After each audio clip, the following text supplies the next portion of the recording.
Hello netizens, today we are going to build a chat application. By the end of this video, you will be able to do a chat application by yourself. Let's plug into the answer. Here we have used Node.js, Express module and Socket.io. Socket.io is an event-driven network. Node.js is a server-side language which is used to run JavaScript over server. Now let's plug into the answer. Here we are going to import the necessary modules into our environment. All the necessary modules are available in Node.js. On the server side, the Node.js will be installed with the help of require function, like similar to import function. Here we are going to import all the necessary modules. To import express module, we are using require express and we are calling the express constructor, and this express constructor is assigned to the variable app for our further usage. And here we are using HTTP protocols, so the HTTP module is imported with the help of require, and also we are allocating it with the server that has been created with the help of express module. Later we are importing socket.io module, which is used for event driven networking. Event driven means we are going to create events and also going to listen the events, which means a event will be created in the server side and the same event is going to be listened from the client side. Similarly, we are going to create an event from the client side and make the server to listen that event and perform the appropriate action based on the event that we are going to be called. Now with the help of app.get method, we are going to get our static HTML files that has been stored in our server file system. In this method you can see a /. It is the root namespace. That is, whenever we access the root namespace, it is going to get the index.html file and going to send this response to the client browser, where he will be able to see the index.html file contents. This is our HTML file which is going to be viewed by the client from their browser. Let's name it as chat application.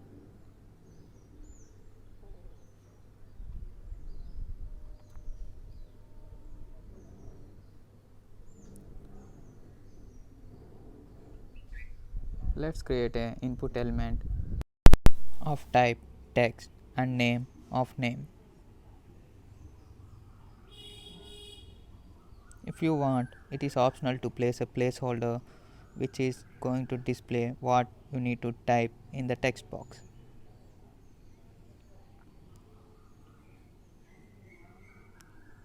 I will mention it as enter your name in this placeholder to display enter your name in the text box.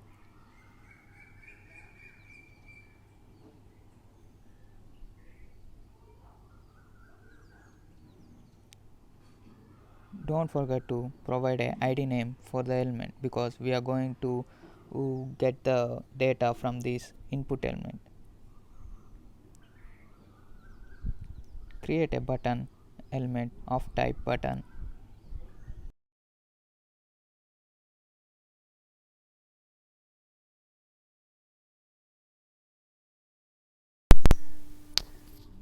Now create a script element and provide the source as socket.io, because these the Node.js modules are not available from the client end. So to make the use of all the features of Node.js, we need to provide or mention the socket.io.js in the script element to make the browser use of all the modules of Node.js. Create another script element and assign IO constructor call to the variable socket, which is used to listen to the server events and also to call the server from the client browser end. Now from server side, To access the web server, we need to make the server listen. So to do this, we are going to use http.listen, and here we are using 8080 port. This port is web server port. The combination of IP address and port is called as socket.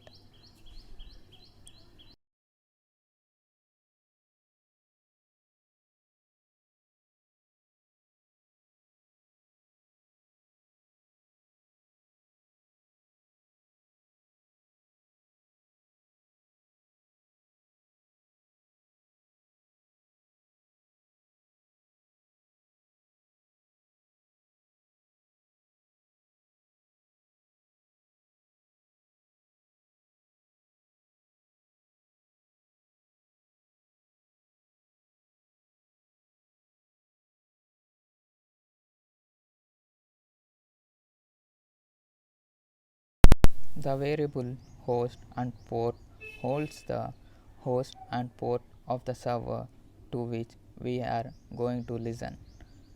That is, the port number it is going to display is 8080 and the host is localhost. For our understanding, we are going to print it in our console with the help of console.log method.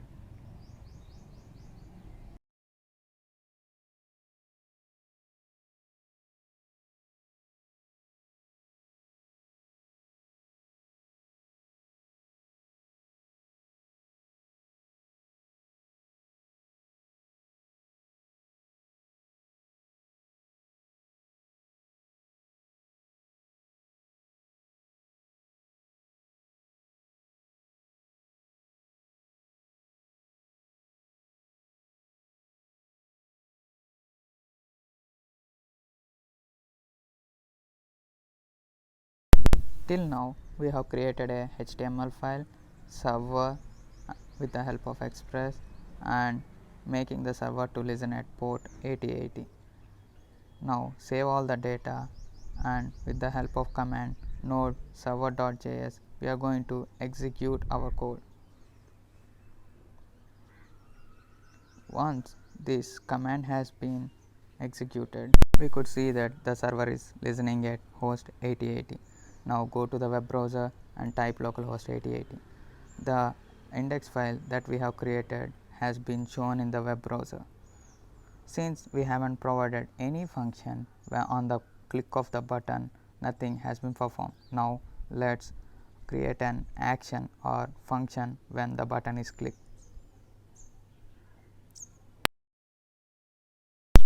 To assign a function, use the attribute onClick in the button element and provide the function what needs to be performed once we click on the button. I am creating a setUsername function and assigning it to onClick attribute of the button element such that once the button is clicked, the function setUsername will be executed. In this setUsername function, I am going to call an event named setUsername. By using socket.emit, we are going to call this event, and by using socket.on, we are going to listen for a particular event. Here the event name is setUsername, and the data that I am passing through this event is acquired from the input element whose ID is name. So I am acquiring the data with the help of command document.getElement by id by passing the id name as name, and to get the value we need to use the dot value.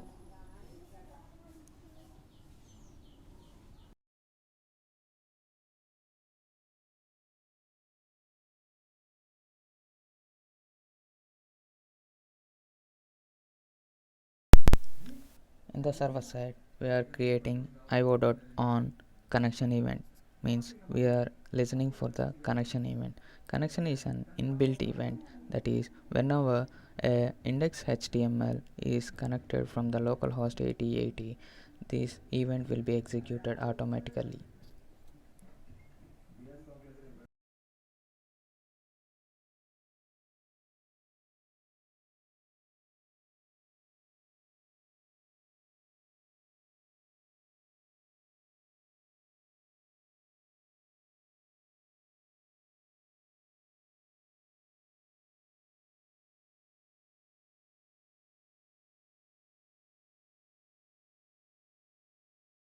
Now we are listening for the set username event that has been called by the client. Once the event has been emitted from the client side, the data will be transferred here and we are going to execute the function that needed. The data that has been sent from the client side set username event will be collected in the socket.onSetUserName event listener with the callback function where they are going to pass the data through it. And we are also going to check whether the username provided by the user is available or not. If it is not available, it should add to the user's array, or else it should throw an error stating the username has been already taken. To do that, here we are using a condition where that is users array users dot index of data. This condition returns -1 if the data is not available in the users array. If the data, which means the username selected by the user, is already available, then it shows or throws an error stating user already exists. To display that it in our console log, we are using console.log user exists already, and once this condition is true, then it it calls an event users exist. This user exists event returns the username to the client browser side to display the error along with the username. This user exists will be listened by the client browser with the help of event socket.on user exists.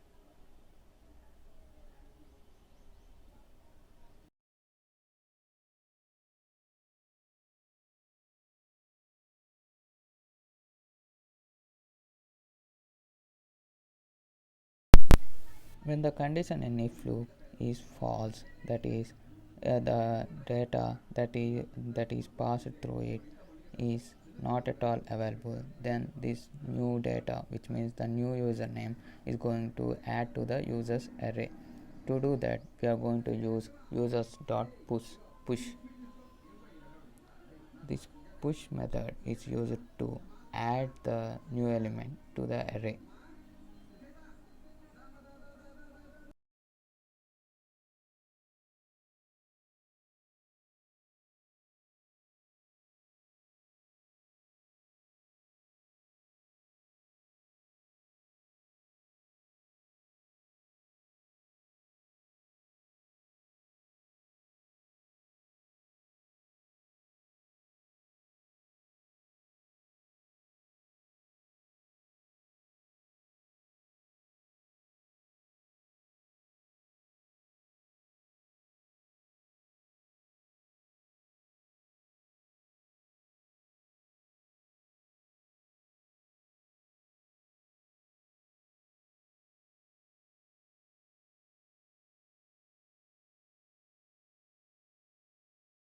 This is the user exists listening event from the browser side.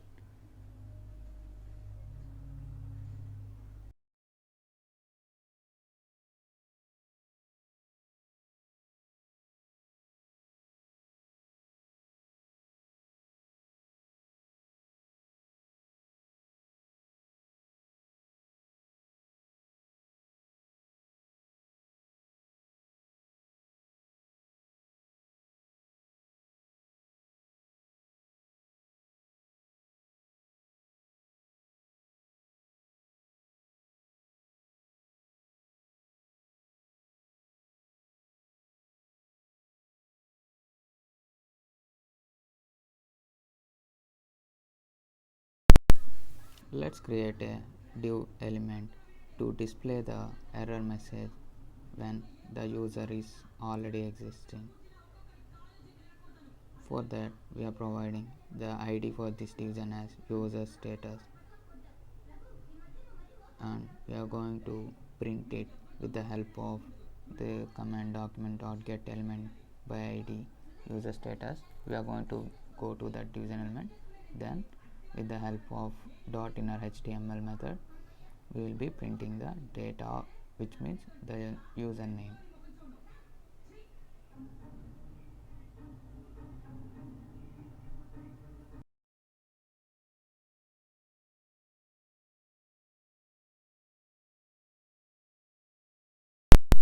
Now let's create another listening event for user set event. For this, when the user ID is not available, it is going to add into the users array from the server side, which will be listened by the socket.on user set event, and the data will be passed through the callback.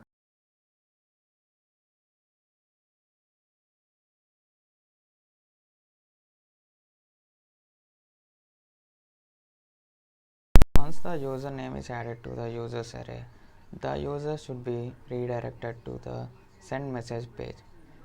Since we are going to create it dynamically, we are using document.body.inner_html command. This command is going to replace the body part of the index.html page.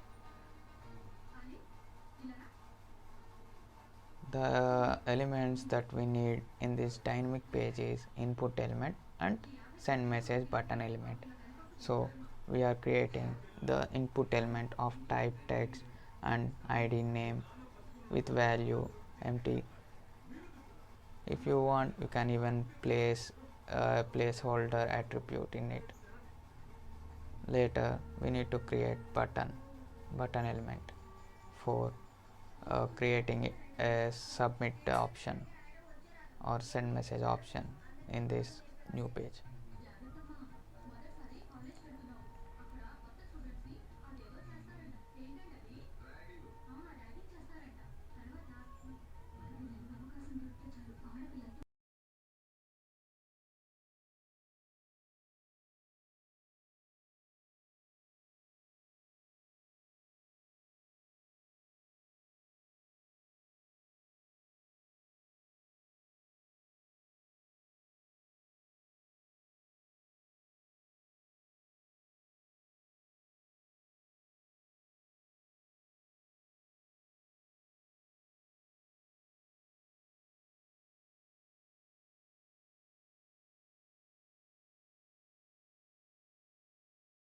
We even need a div element with the id message to display the message that we are going to broadcast to all the users. I will explain about this element in the upcoming video.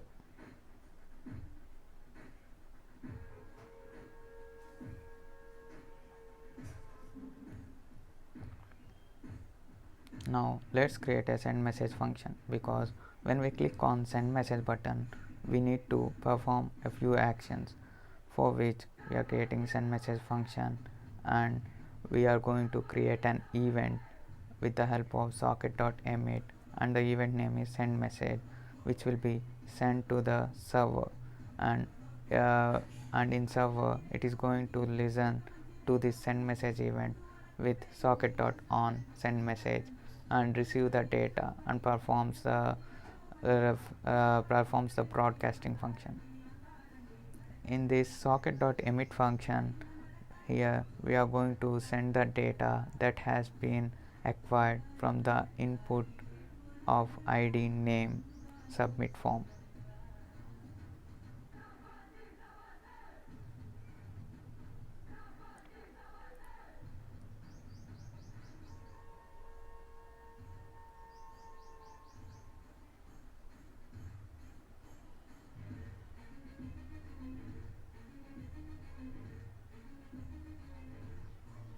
This is the send message listening event.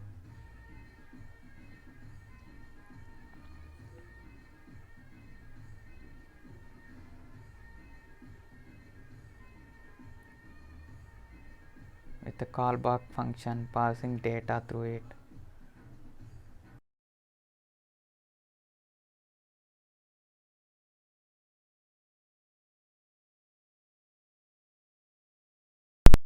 Forgot to mention, we should also pass the username from which the message has been sent, so that to identify which user is sending which message.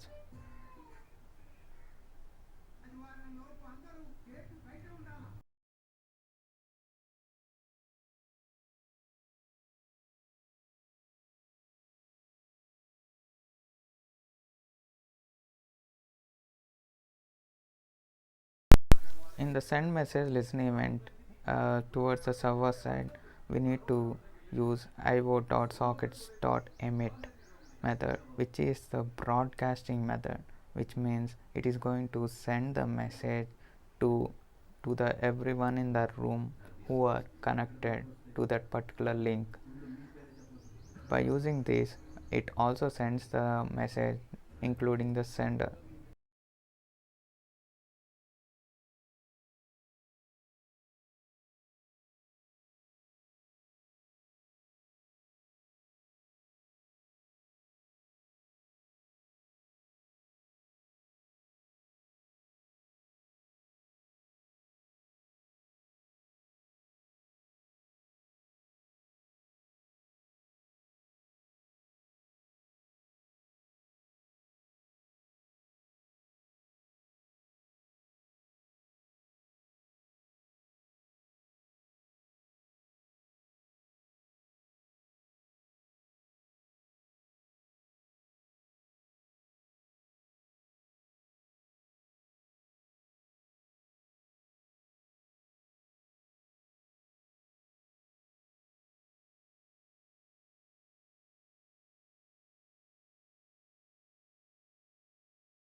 The broadcasting message that has been sent from the server end should be listened from the client side. So we are creating a listening event to listen the sending message event, which is also called as broadcasting event sent by the server.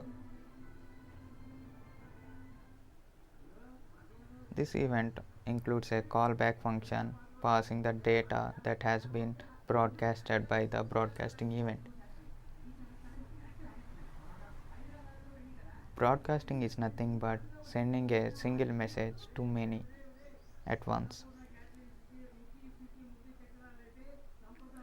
The received data that has been sent by the broadcasting event needs to be displayed in the page itself, that is sending page.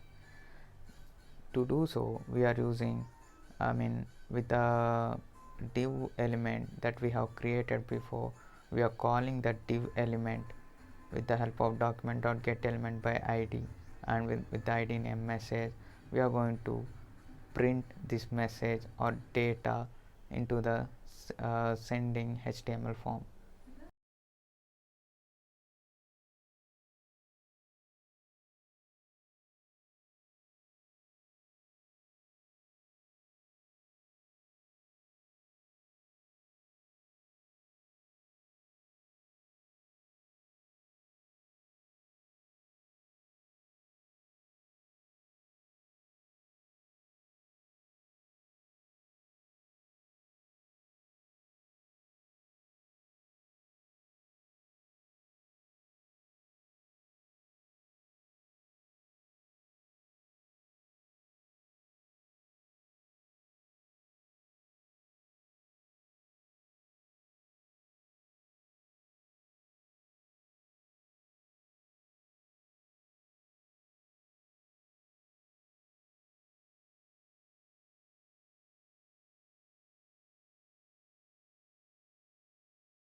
let's execute the code.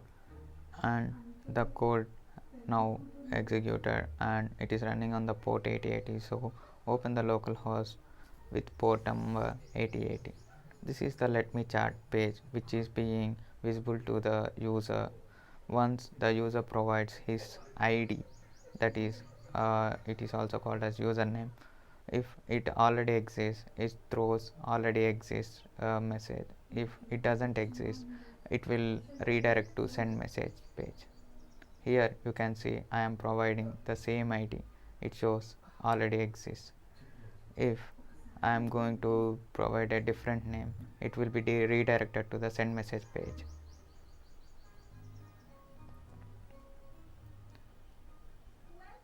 At present I am opening it with in the same browser with three different tabs.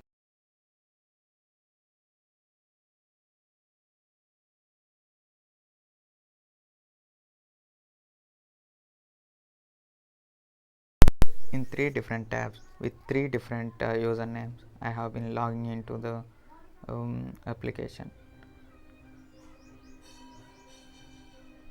Now when I send message, then it will be broadcasted to everyone including me. This is because of the method that we use in the code, that is io.sockets.emit. If we don't use that method, it won't be broadcasted to everyone. This is the chat app that you can build within 30 minutes. I hope you like this video. Try it for yourself and let me know about it in the comments. Thank you.